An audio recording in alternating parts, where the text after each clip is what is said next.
Alright, here we go again. What I'm gonna do for this first roll is I have only looked at it once. I have not reviewed it for the video. I just knew that I was gonna choose this roll for early September because I wanted to release it somewhat close to when the block party happened. What I'm thinking for late September is that I will review the roll ahead of time. So let's do this.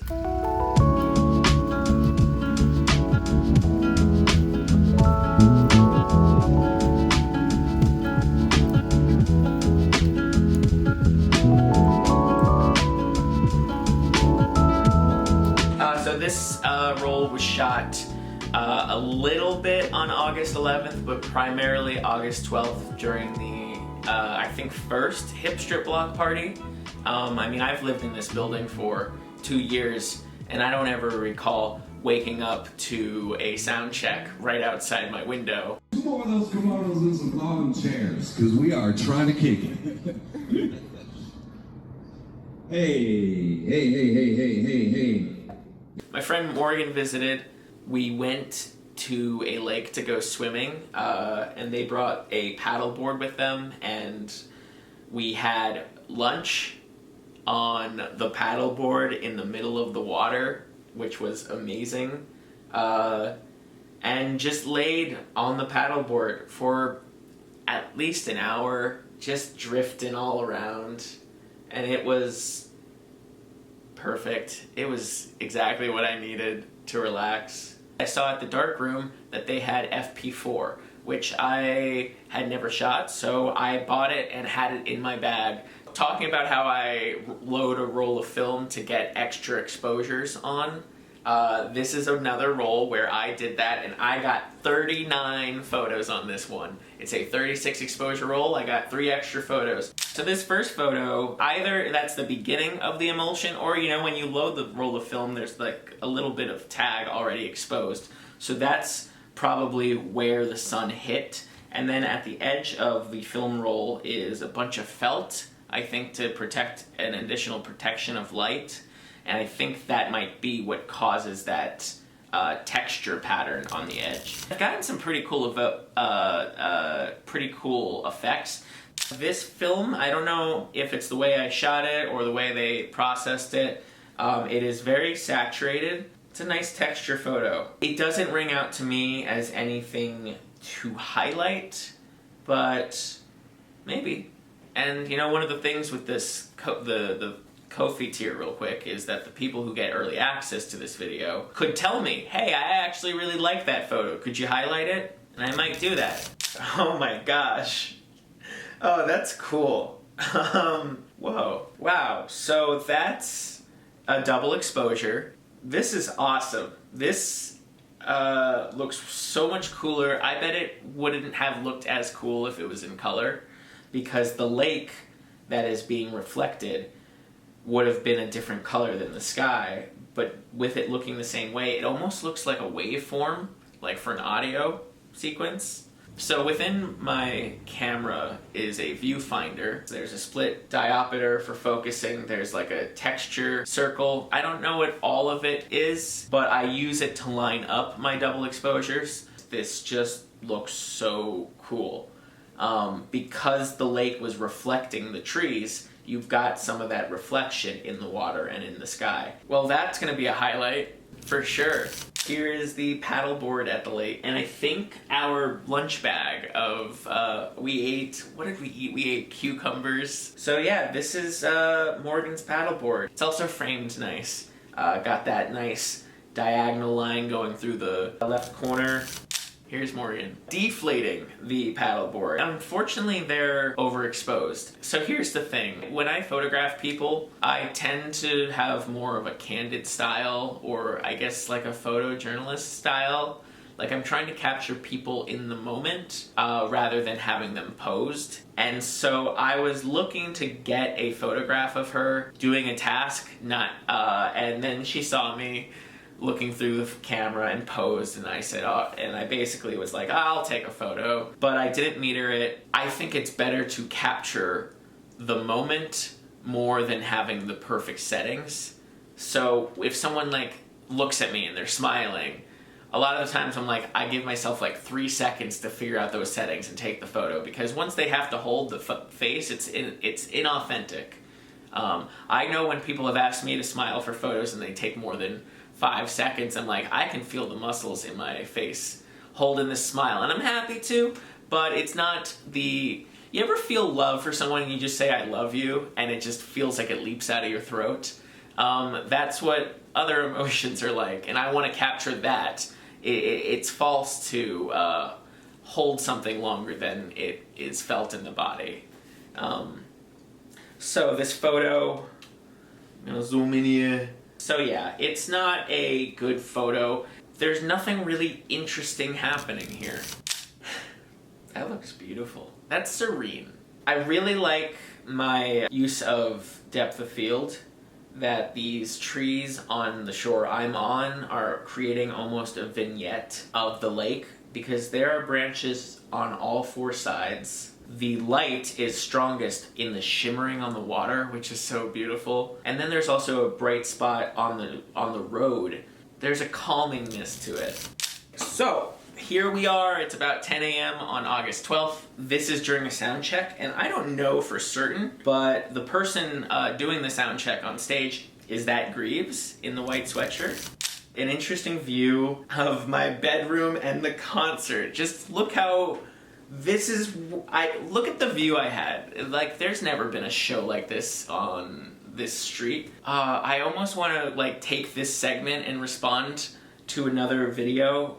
Someone on one of my TikTok videos said, you have cornered windows, and I never really thought about it, but here is a view of how the window looks in its frame, so this photo could at least offer something. So yeah, this is what the window looks like. You can see it's an Always Sunny in Philadelphia reference on my fridge. This is a funky bike. That's a funky bike. Dude looks like he's having a great time. This was more like I was trying to find a shot in between the scaffolding. It's not a special photo. It's a photo of them performing. I don't think it's conveying much other than they're performing outside. It doesn't say where they are. Within the context of the role, we know where they are, but you don't get a sense of the audience scale. You don't see the Missoula banner in the background. This one's a bit better, in at least providing some context. You can see, okay, we're in Missoula, we're outside, we have a crowd, and look, there's the L on Mount Jumbo. But the singer, he's turned away in this photo. I must have got impatient or something. It ain't nothing special. Was hoping for a softer depth of field. I wanted us to be able to see that there were people performing. It's too much of a contrast between sharpness and blur for him being that small of a focus. I feel like if I wanted that, I needed him to take up the entire right third of the photograph. Because you can make out the word Missoula in the background, and I could have framed that up better. It looks like they're performing to nobody, which is not good for the band. I think the intention of this photo was capture the stage and its closeness to the building I live in. It's just a photo of something happening, but it's not a artistic photo. It might be coming across that I'm a bit harsh right now. I'm doing a critique. All right, this is a bit better. Here I've got some, I got some foliage in the foreground out of focus to create some depth. We can see both of their faces, finally. Oh, hell yeah. One of them's wearing an MF Doom shirt. It doesn't really work. He's out of focus. Depth of field, he's out of focus. I'm gonna go on.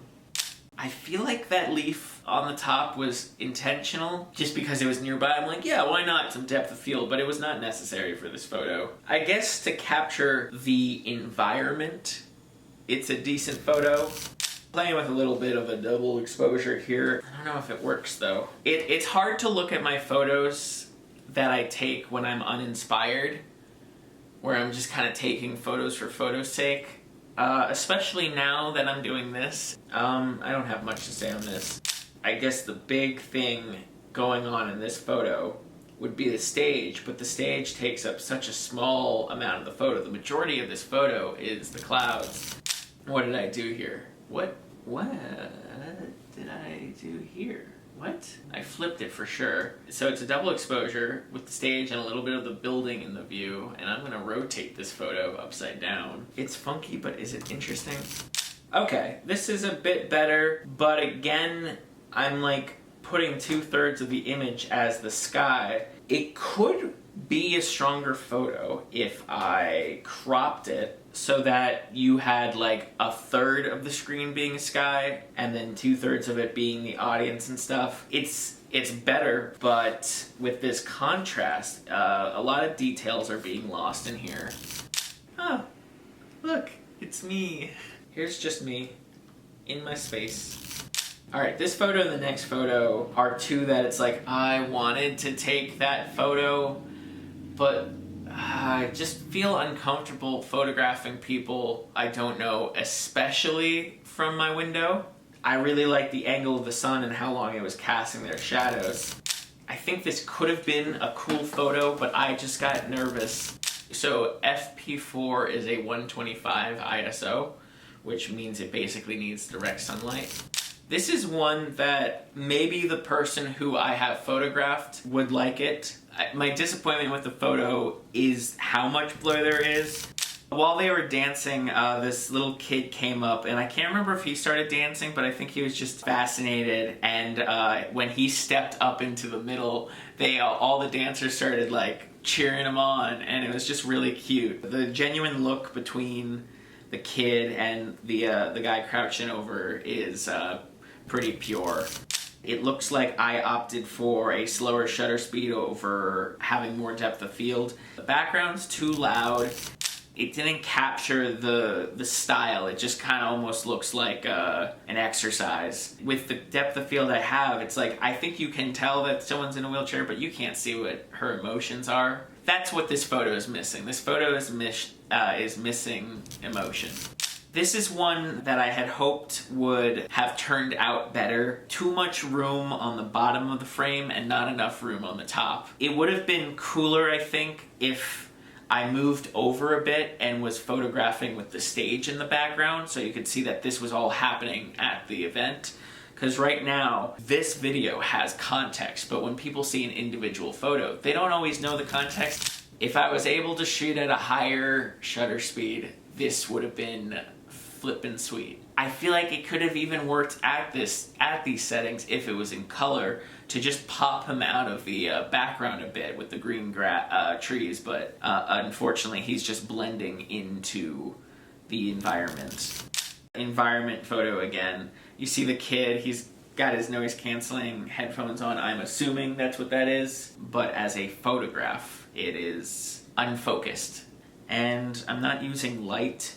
And that's the big thing with black and white photography is looking for the light. I kind of shot this like I was shooting color.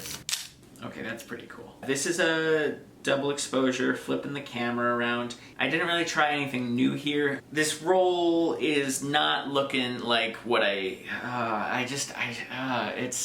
tough. It's tough. I'm just kind of photographing this almost like I'm capturing the event as opposed to expressing myself as an artist and capturing them.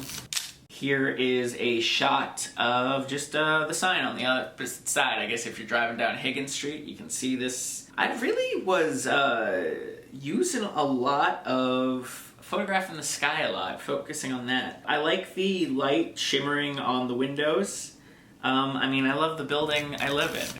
Oh man, I like how the building on the opposite side is coming at across. And maybe it actually works stronger as a photo with the block party sign in the sky. Unfortunately, this roll is on the weaker side. So this is just one of the things that happens when I don't review a roll ahead of time.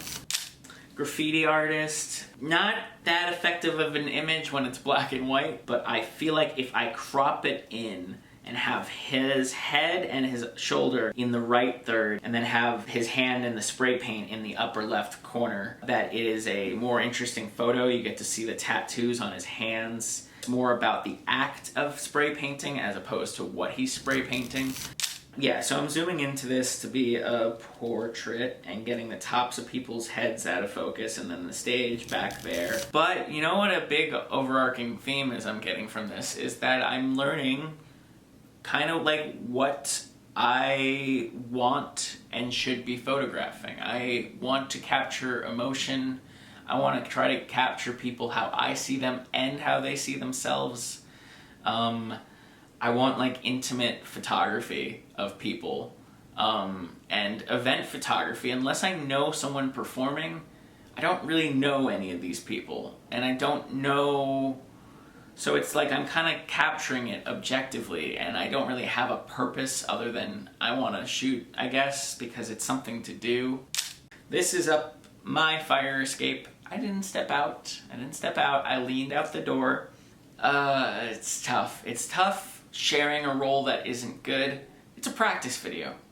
I'd rather be ironing out the kinks of these videos with rolls that aren't the greatest rolls. It's blurry. The sun was going down or it was behind a cloud. But even if it wasn't blurry, it's like I know I was trying to photograph them from a high vantage point, but like the framing isn't anything. It's like I was making use of a vantage point that I had access to since I live in the building. It's uninspired, but shooting just to shoot.